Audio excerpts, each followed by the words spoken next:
while having our very own Waffle Party. Oh, yeah.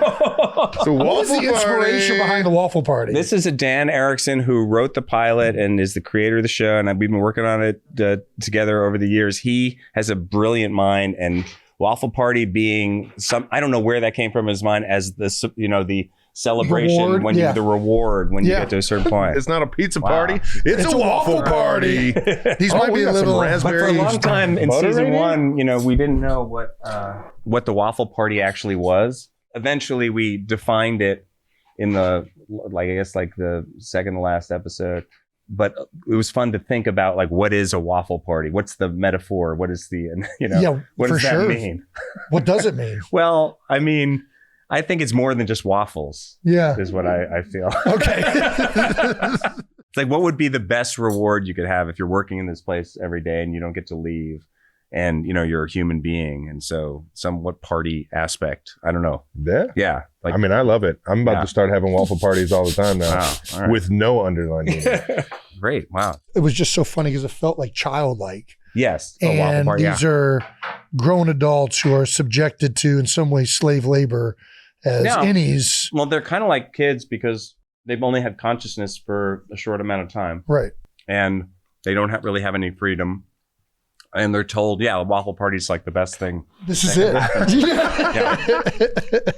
These are good though. I'm just going to butter it up just a little bit. Are waffles on your training camp menu? I'll tell you what, there was a Waffle House camp, next to Lehigh Valley where we had training camp back when it was remote. That was our Chick-fil-A. That's where we would go. Now, a lot of the shots in Severance, we were talking about symmetry. The opening episode, everything is just so I just feel like it was so thought out, and the colors that you chose, the building blows my mind. Is that how much was it was like a studio set, and how much of it was like an actual building that you guys found? Because the inside of that building was so big, the shots seemed so massive, and it seemed so epic. Yeah, that building is a real building. It is huge. It even is bigger in real life when you go there than it feels, I think, when you see it on the show. Because it's just ceilings are so freaking It's tall, in New Jersey. It's in Homedale, New Jersey, and it's now kind of like an office complex in a mall. But it used to be the head of the headquarters of Bell Labs. Okay, and they developed the transistor chip there, I think, in the 60s. So it's that's why the water tower there has that interesting shape where it kind of looks like a transistor. Yeah, and when we found it. Jessica Lee Gagne, who's our cinematographer, we were Googling stuff and she found this place and we looked at it from above and it looked like this giant sort of almost like an egg shape with this, or the building was there and then the parking lot was like an egg shaped oval around it.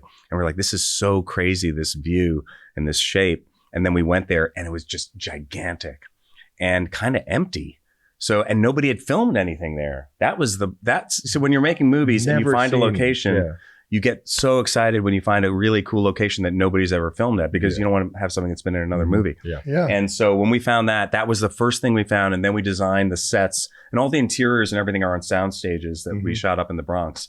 But that was like the design sort of, the first sort of inspiration for the rest of the show. Yeah. And it was a guy named Eero Saarinen, who's an architect in the 50s who made that building. Did you always imagine the characters having that fun kind of comedy banter, or because it's a very serious show, or at least it feels very like. No, you're right though. Like in the when I read the script that Dan wrote, it was a pilot he wrote, a spec pilot on his own that he brought to our company. When I read that banter, it reminded me of shows I love, like The Office or Parks and Rec.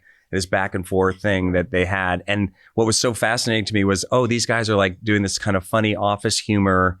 But yet they don't know who they are, why they're there, what they're doing. It's so good. Yeah. They don't know anything. It's like, so that's like this weird sort of Twilight Zone aspect to it. And it's very surreal and kind of, abstract in a way, like, well, what is going on here? So that humor and that office workplace thing is actually, for me, always been sort of the core of what the show is. And then it's definitely developed into what it is. That's awesome.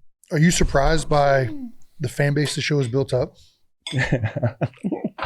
Sorry, I do not want to take away from the waffles. Yeah. No. That raspberry butter. Sweet delicious. check. Strawberry butter. I haven't had a waffle in I think since we shot the Waffle I was Party. about to say, yeah, you had to jump in there. When at we least shot one the time, Waffle right? Party, we had these waffles. No. And I was like, I got to have a taste of one of those Yeah, waffles. yeah. And that was like 3 years For ago. old time's sake. Yeah, it's crazy because we were off the air for 3 years.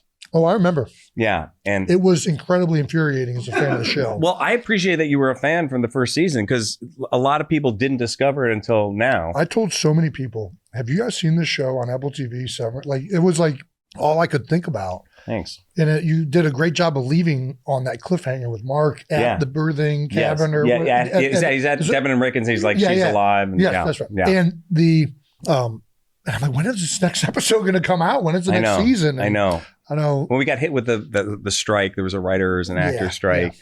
And it took us a little bit a while to kind of like regroup after that. And the show, I think we shot for 186 days on season 2. Yes. So there's a lot of shooting and editing takes a while. But thank goodness that the audience was there when we came back on. And I mean, it almost built the suspense up even more. Yeah. And everybody just kept talking about it. And the challenge was just to get people who hadn't seen the show to watch the first season. Mm-hmm. So Apple did a really good job, I think, of getting the word out. And we did as much press as we could. But also 3 years later, Apple TV Plus is actually a different it's a different situation there now because they have more viewers too. Because when we started out, we were one of the first shows. That's a good point. I didn't even think about that. That's pretty cool. Talking about kind of doing some promo for it was the art museum setup. Was it even at an art museum? It was like a pop-up like office setup. Oh, yeah. Was that like the weirdest promo you've ever done for a show? That was really crazy. We set up the office cubicle in a glass cube in Grand Central Station. That's where it was, Grand Central Station. And it was an idea that they had. And Adam Scott said, well, if the real actors can go in there and do it. And the fact that they were willing to go in there. I said, they have to do it for like at least 3 hours.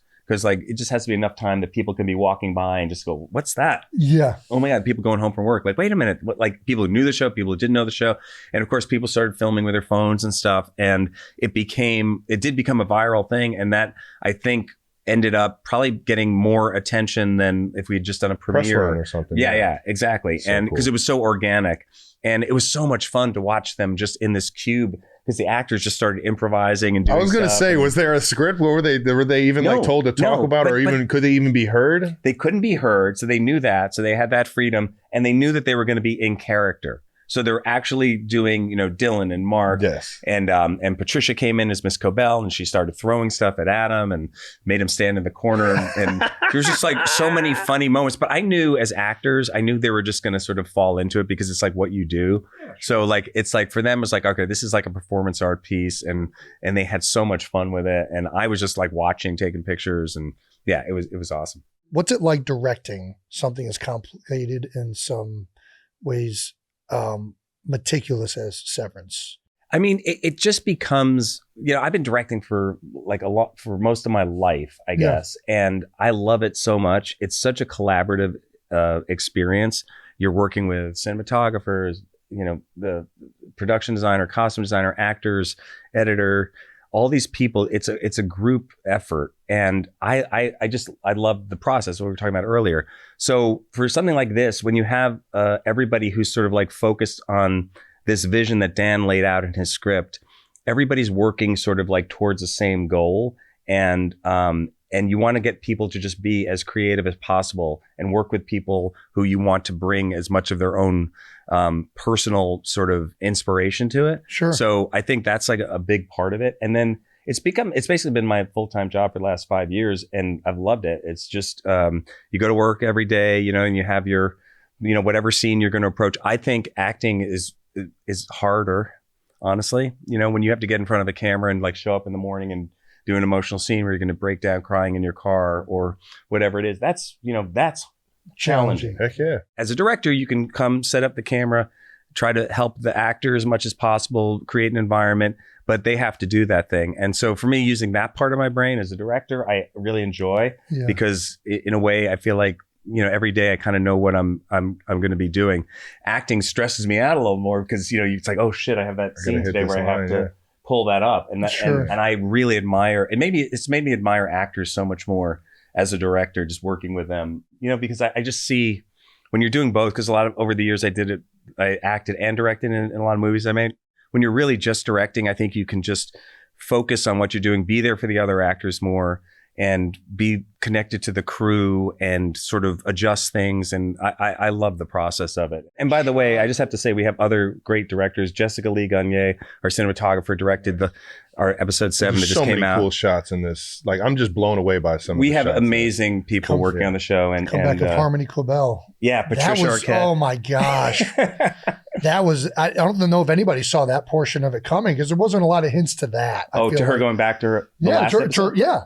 I don't know what, but okay. What is?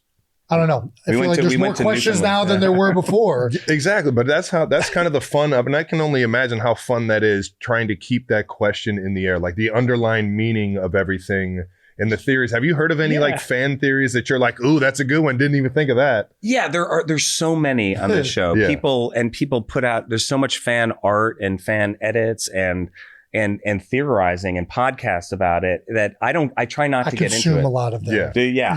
I try not to because we have to focus on what we want it to be. Mm-hmm. But of course you hear ideas that are like really interesting. Yeah. And you go, oh yeah, that could actually be something. Yeah. But you don't want it to really influence like what we're doing. But yet you are aware of the audience. You want the audience to enjoy the show. But everybody seems to have a different way into the show too, and different things that they love the Mark Helly relationship. They love the Mark Gemma relationship. They love Miss Cobell or Milchick, Yeah. So what's interesting is you make the show. We made the season. We basically locked the season and finished in, I'd say, like September, October. And I was doing some mixing and visual effects stuff through the fall, but it's done. So, as you're watching people react in real time, it's not like, oh, you're watching a sports team where you go, they really should have this guy play that position, or, you can't make any changes. It's all set in stone. Done, Yeah. So I'm watching people react and they go, oh, this episode was the best episode, or I really didn't like that episode, or I wonder what's going to happen, or they should do this or that. And I'm like, well, it is what it's going to be. Yeah, Next week is going to come out. You're going to find out. I mean, that has been something like, especially you go knee deep in the theories each week. Yeah. And it's fun to watch. Oh, well, that didn't end up panning out. Now we're on to the next theory. Exactly. Right? Yeah. And so we know what it is and like what we've done for the season. And I'm just watching in real time because it's not a binge show too. It's coming out week to week. Mm-hmm. So that's very different too, as opposed to, if you're watching something where you can watch every single episode, people can then go like, oh, that frustrated me. I'm going to watch the next episode and I get the answer I wanted. But here you get people for like a whole week going like, oh, is it going to go this way? Is it going to go that way? Or that frustrated me. So it plays out differently than I think once the show's out in a couple of weeks, then people will be able to binge the whole thing. And that'll be a different experience for them watching it too. Yeah. I have 3 people who I show the show to when we're in process, which is my wife, my son, and my daughter. Nice. So they get the family, yeah. So they have all the answers. Well, they see it as like, I'll show them a rough cut. Oh, Brian too. Brian I've showed, right? Yeah. And so I'll get feedback from them, but you can't show everybody the whole series. So you can only pick a few people who you go, okay, do you want to watch cuts as we go along? Yeah. Oh, that's awesome. gotta be exciting. Yeah. Talking about some characters, Adam Scott. Yes. Absolutely kills it. He's amazing. Was he always kind of the first choice? I don't want to bring that. He was always the first choice for you? Or? He was always the first choice for me from the second I read the pilot script that Dan gave me. And I think Dan had been thinking about him too. And I reached out to him immediately. And then Apple had some other ideas about casting it. And I was very firm. Like I really felt Adam was the guy. And Adam luckily stuck with it and stuck through with me and ended up doing it. And I'm so happy because and again, for that same reason of like the office workplace comedy vibe that he brings, but I also know he has this deeper thing underneath. Oh yeah. And to watch him really embrace that over the course of making the show, and even just the way he approached playing outie Mark and innie Mark, his voice, his physicality, it's all so different, and he really works so hard to do that. And he's also like this crazy, like robot actor guy who can do anything. Like I mean that in a good way, because like somebody you say robot actor, but like he is so specific and so precision in terms of being able to make an adjustment. Yeah. Like he can make an adjustment that's sort of just like a thing where like, if you could just like lean a little to the right because the camera sees this behind you and still do the moment, or, just he's amazing. Well, yeah, that's awesome. All of the actors are fantastic. Yeah. And John Turturro and Irv, never worked with him before. And he's just an intense, great guy. The outdoor episode with the Catskills. Yeah. That moment with Helly. Yeah. And speaking of like even Helly and Helena. Yeah. the facial expression change. No, Britt this year. Oh my gosh. Yeah, this year, Britt having to play Helena and Helly. Yeah. And again, the same thing Adam has been doing. Mm-hmm. But these actors are thinking about the characters so deeply that they always come in with so many great ideas. And I really listen to them, even in just on story level, just tone, everything. They understand it so well. So, we'll be talking about an idea for a scene and Adam will say like, I don't know if that really feels like Severance to me, And it's hard to define it sometimes, but it's that kind of thing. Also, when you're trying to push the boundary a little bit and take some chances like we've done in season 2, you're trying to define like, okay, does this still feel like the show? And I think when you trust your actors and you know that they have a sense of who they are in the show, I really rely on that a lot. Yeah. Yeah. Well, let's ask the biggest question, maybe. Would you get severed? Would I get severed? You have potentially more information for where this goes. I personally, yeah.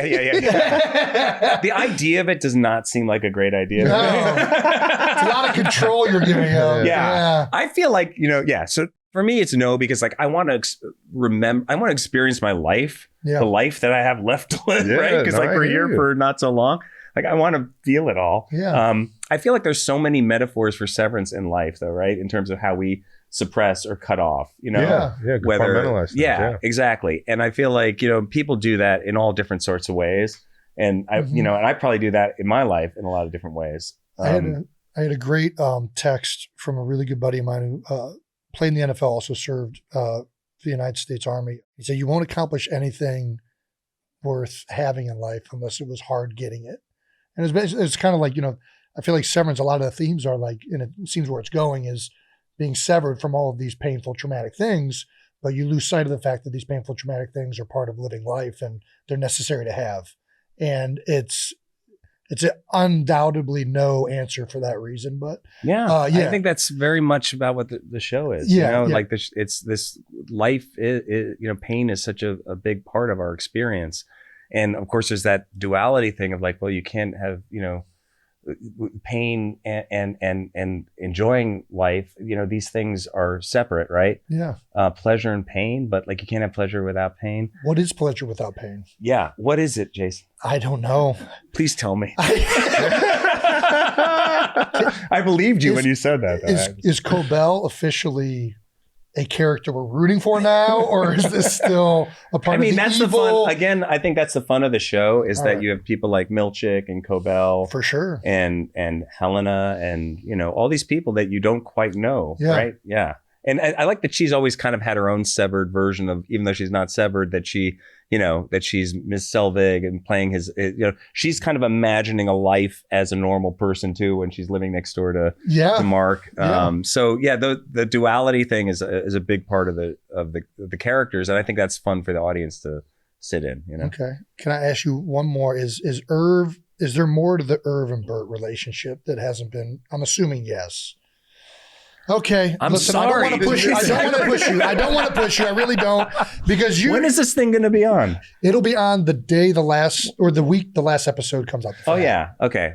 We will have answers by Wednesday. Yeah. Yes. All shall be revealed. Okay. Fair enough. Nice. That is good. Yeah. Because it feels, I feel like where we are now. The elevator painting with the Gemma episode all of a sudden reveals more like, oh, yes, there's another floor to this that. All right. I'll stop. Yeah. Listen, I'm telling you, I'm all over this series, brother. I can't tell you. I have the spoiler thing, but I just had an idea, but I'll tell you about it later. Okay, perfect. I will tune in regardless. Okay. Yeah. Are we gonna have to wait for 3 years for season 3 to come out, or? No. The plan is not. Definitely not. Let's go. Yeah. No, the plan is not, and hopefully we'll be announcing what the plan is very soon. Awesome. That will not be that. All right. Yeah. Well, I'll be at Grand Central Station for it. Let's go sit in a cube together and see what happens. Don't you threaten me with a good time.